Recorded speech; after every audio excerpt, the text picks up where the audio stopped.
2018 साली प्रण केला होता की आमचा मराठवाडा हा मराठवाड्याच्या या पिढीने दुष्काळ पाहिला, पण पुढच्या पिढीला मी दुष्काळ पाहू देणार नाही।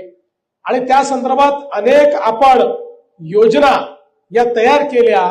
दुर्दैवाने 19 साली आपलं सरकार गेलं आणि त्या योजना पुन्हा बासनात बांधण्यात आल्या, पण पुन्हा आपलं सरकार आल्यानंतर त्याला मी अतिशय वेग दिलेला आहे। आणि मला सांगताना आनंद वाटतो की आज 4 नदीजोड प्रकल्प आपण असे करतो की ज्या नदीजोड प्रकल्पामुळे गोदावरीच्या खोऱ्यामध्ये समुद्रात वाहून जाणारं पाणी येणार आणि या पाण्यामुळे आमचा संपूर्ण मराठवाडा हा कायमचा दुष्काळ मुक्त या ठिकाणी होणार आहे। त्याची आपण सुरुवात केली आहे।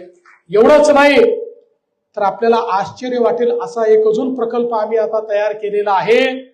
आपण नेहमी पेपरमध्ये वाचत असता की सातत्याने दरवर्षी कोल्हापूर आणि सांगलीला पाऊस येतो आणि पूर येतो। आता या पुराचा जो प्रश्न आहे हा सोडवण्याकरता एक फ्लड डायव्हर्शनचा प्रोजेक्ट मी वर्ल्ड बँकेला दिला होता।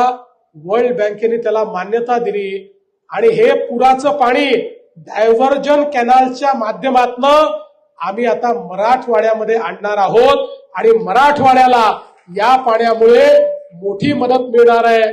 आणि हे काही फार दूरचं काम नाहीये, पुढच्याच महिन्यात याचे टेंडर देखील आम्ही काढतो आहोत आणि याचं कामाची सुरुवात देखील आम्ही करतो। एकूणच आपल्या सरकारने ठरवलेलं आहे की मराठवाडा हा शेतीवर मोठ्या प्रमाणात अवलंबून आहे। इथल्या शेतकऱ्याला जर चांगलं सिंचन दिलं, वीज दिली आणि या ठिकाणी थोडी मदत केली तर आमचा शेतकरी निश्चितपणे या ठिकाणी परिवर्तन घडवू शकतो। आणि म्हणून तशाच प्रकारचा प्रयत्न हा सातत्याने आपण करतो आहोत।